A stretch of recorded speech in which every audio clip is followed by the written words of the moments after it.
This lecture is going to be looking at the tissue level of organization. And so, taking a look at our outline, in this lecture we're going to be identifying the body's 4 basic types of tissue and describing their roles. We'll then take a closer look at the characteristics and functions of epithelial cells and the form and function of each type of epithelium. We'll compare the structures and functions of various types of connective tissues and then discuss how epithelia and connective tissues can be combined to form the 4 types of tissue membranes. Then we'll describe the 3 types of muscle tissues and the special features of each one, and conclude with a discussion of basic structure and role of neural tissue. No cell is an island, meaning that after differentiation, no single cell could perform the many functions of the human body as a whole. Because of differentiation, each cell is a highly specialized, essential team member of the whole organism. In Chapter 1, we described how individual specialized cells join together to perform a specific task, thus creating a tissue. And this definition can be broadened to include cell products as well. Now, histology, as I told you before, is the formal study of tissues, and histologists classify all of the tissues in our human body into one of 4 types of tissues: epithelial, connective, muscle, or neural. So we'll start our discussion of tissues with epithelial tissue, which covers body surfaces, lines cavities, lines tubular structures, and serves essential functions. Epithelia have the following important characteristics: cellularity, meaning that cells are bound closely together. Epithelia often have an apical, or a free surface, and a basal surface that borders an internal space. And they are attached to the basement membrane and each other. Epithelia obtain nutrients across their attached surface from deeper tissues or across exposed surfaces, so they don't require vasculature. And the exposed surface is constantly being replaced or regenerating cells. The 4 essential functions of epithelial tissue are physical protection from abrasion, dehydration, and destruction. They control permeability. Any substance that enters or leaves the body must cross an epithelium. They provide sensation, meaning that they can detect changes in the environment and relay that information to the nervous system. And they produce specialized secretions. These type of epithelial cells are called gland cells. Now, to be an effective barrier, epithelial cells must be attached to the basement membrane and to one another with intracellular connections called CAMs and proteoglycans. More specialized attachment sites are known as cell junctions. 3 common cell junctions are tight junctions, gap junctions, and desmosomes. So tight junctions prevent the diffusion of fluids and solutes between the cells. A continuous adhesion belt deep to the tight junction is tied to the microfilaments of the cytoskeleton. Gap junctions permit the free diffusion of ions and small molecules between 2 cells. In desmosomes, a spot desmosome ties adjacent cells together. Hemidesmosomes attach a cell to extracellular structures such as protein fibers in the basement membrane. The apical surface of the epithelial cells is exposed to the internal or external environment, and the surface often has specialized structures like microvilli and cilia.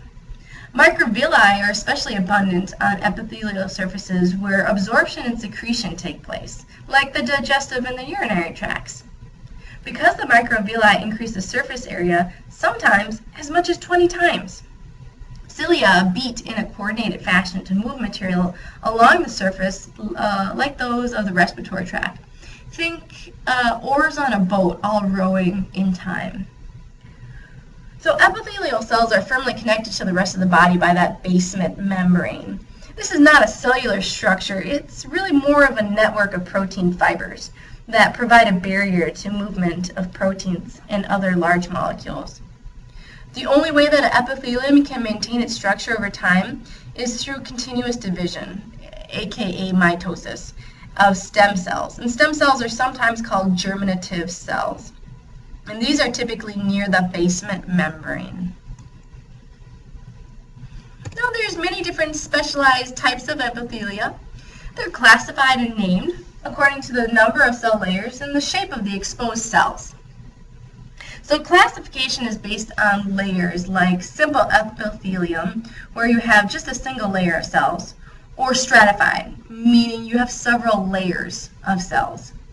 And we can also classify these epithelia based on its shape. So squamous epithelia are thin and flat. Cuboidal epithelia are square-shaped. And columnar epithelia are tall and slender rectangles.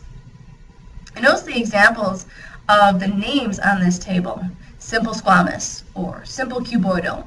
They're also pseudostratified, where the cells appear stratified but they're all grounded to the basement layer, and transitional epithelium. That's stratified, but it tolerates repeated cycles of stretching and recoiling. And you'll see this a lot in organs like the uterus or the bladder. Figure 4-4 gives a number of examples of simple epithelia, and 4-5 gives examples of stratified epithelial cells. Now, many epithelia contain gland cells that produce secretions. Endocrine secretions, called hormones, are produced by ductless glands, and they're released into body tissue fluids like blood. Exocrine secretions are produced by exocrine glands, which discharge their products through a duct or a tube. And these can be categorized as unicellular, like mucus or goblet cells, or multicellular, like a secretory sheet. Further classification by duct shape and mechanism or type of secretion also occurs. Glandular epithelial cells release secretions by merocrine, apocrine, or holocrine secretion. Let me show you a figure of what that looks like. So in merocrine secretions, the contents of secretory vesicles are discharged at the apical surface of the gland cell by exocytosis. For example, mucus is a merocrine secretion. Apocrine secretions involve the loss of the apical cytoplasm. So an example of an apocrine secretion would be like breast milk. And then holocrine secretions occur as superficial gland cells burst. And their continued secretion involves the replacement of these cells through the mitotic division of underlying stem cells. So an example would be like sebaceous oil for your hair or for your skin. And so that brings us to a checkpoint box in this chapter. I'm wondering if you can pause the lecture recording and identify the three cell shapes characteristic of epithelial cells.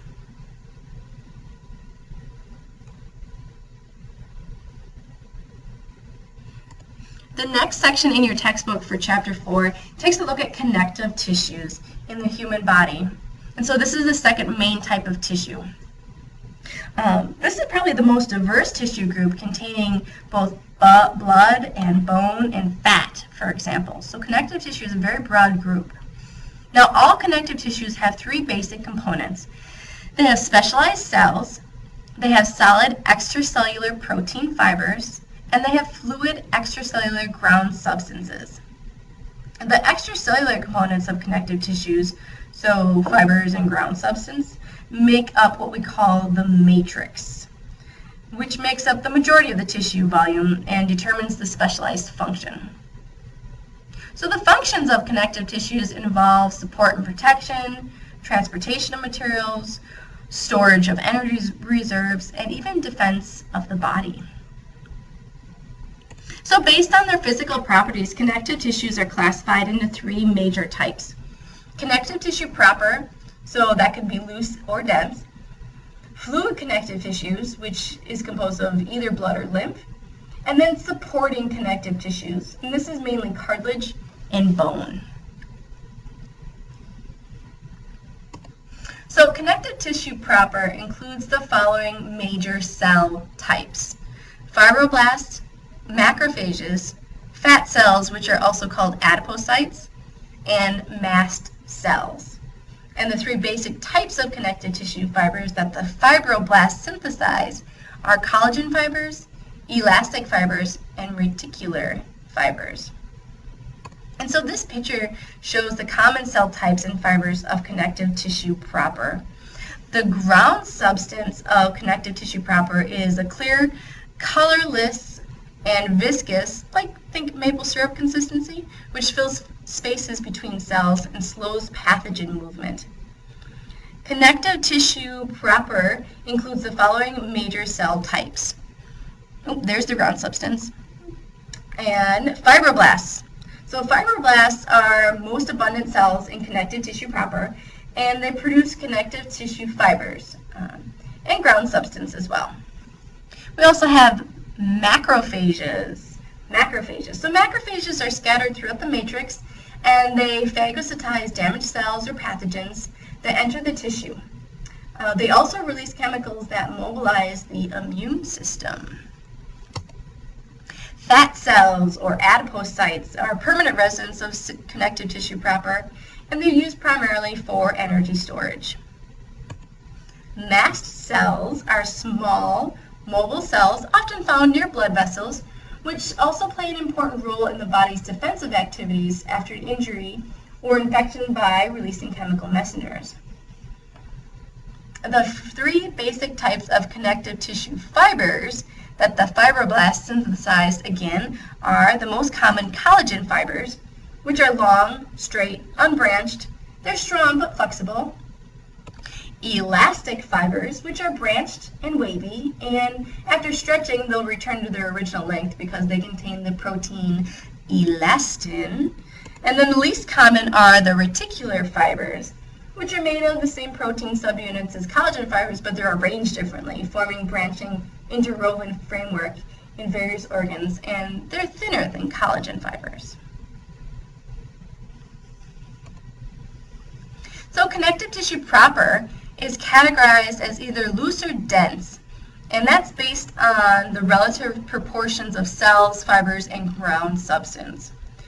So loose connective tissue contains packing materials of the body, so it's more ground substance and fewer fibers. For example, fat or adipose tissue. And you can see figure 4-9 for more examples of loose connective tissue. There's also dense connective tissue, which has more fibers and less ground substance.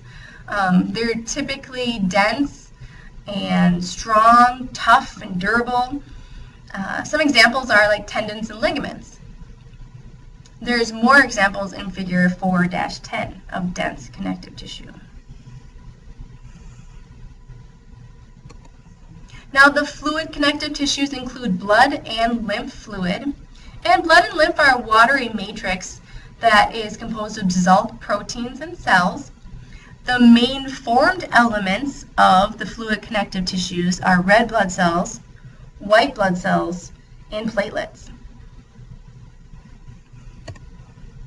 The two types of supporting connective tissues are cartilage and bone.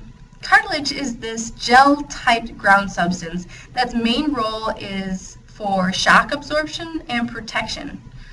Bone is typically much more rigid and less flexible, and it's calcified mainly for weight support.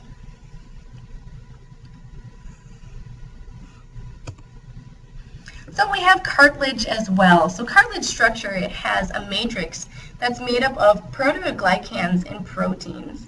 And this is formed from chondroitin sulfates. Chondrocytes, or cartilage cells, are surrounded typically by lacunae, which is called chambers. And they are, cartilage is typically avascular. Those chondrocytes are typically found in those chambers, those lacunae, little pockets. There's perichondrium that surrounds the cartilage, which has an outer fibrous layer for strength and an inner cellular layer for growth and maintenance. There are three different types of cartilage: hyaline, elastic, and fibrocartilage. Hyaline cartilage, the first one pictured here, is pretty stiff and flexible, but it offers support. It reduces friction between bones and is typically found in synovial joints, rib tips, sternum, and the trachea. Elastic cartilage, pictured here in the middle, is supportive, but it bends very easily. It's typically found in the external ear and the epiglottis. Fibrocartilage, limits movement. It prevents bone-to-bone contact, and it pads the knee joints. It's typically found between pubic bones and intervertebral discs.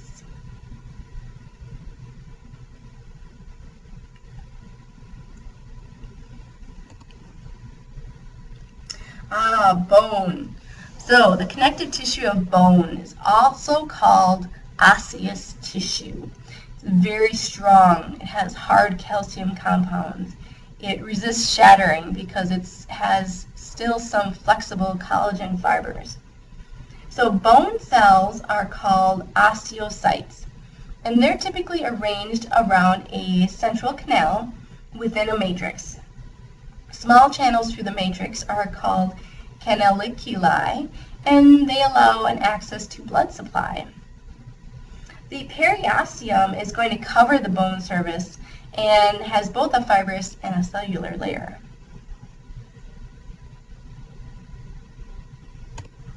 So we're at another checkpoint box. I'm wondering if you would stop the recording or just pause it and see if you can list the 3 types of connective tissues.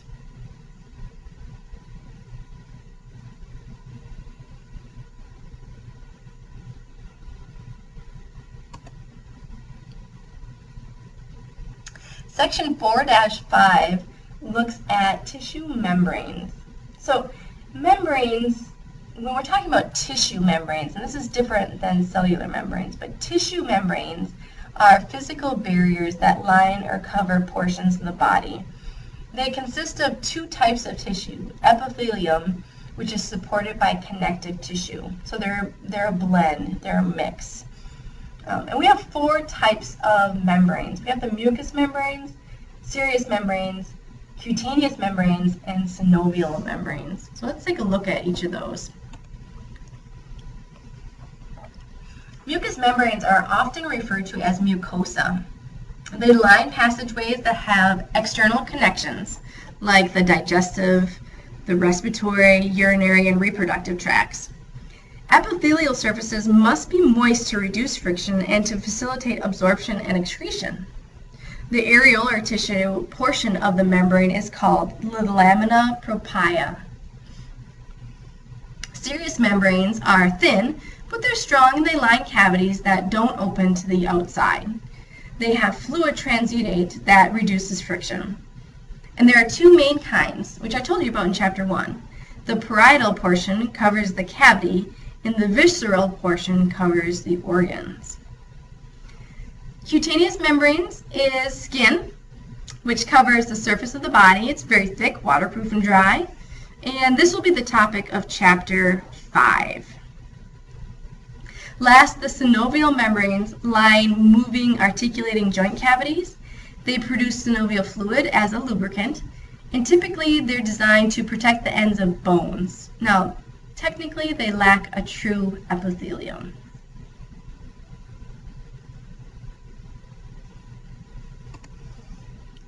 All right, moving on to muscle tissue. So muscle tissue is specialized for contraction. It's responsible for all body movement. There are 3 types of muscle tissues: skeletal muscle, cardiac muscle, and smooth muscle tissue. Let's take a look at a figure as we talk about these. So skeletal muscle tissue, the one pictured on top, is large body muscles, and it's responsible for movement of body parts. Cardiac muscle tissue in the middle is found only in the heart and is differentiated from skeletal muscle tissue by its branching nature and the intercalated discs. Last, smooth muscle tissue is found in the walls of blood vessels and around hollow organs, such as the urinary bladder, and around respiratory, digestive, and reproductive tracts.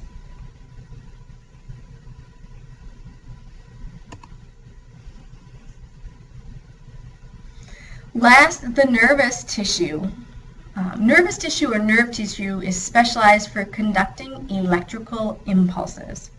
It rapidly senses internal or external environments, and it processes information and controls responses.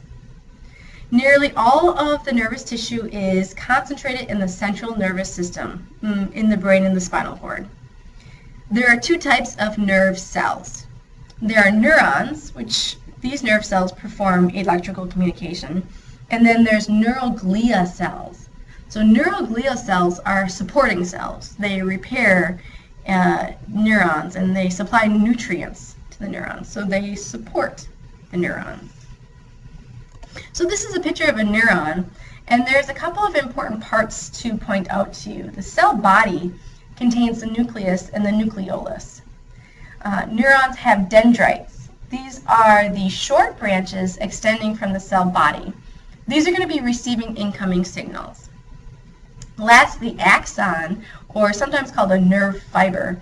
The axons are the long, thin extensions of the cell body that carries outgoing electrical signals to their destination. So this is the last checkpoint box of this chapter, and you can take a few minutes to yourself before you move on to chapter 5 and see if you can answer these questions about chapter 4.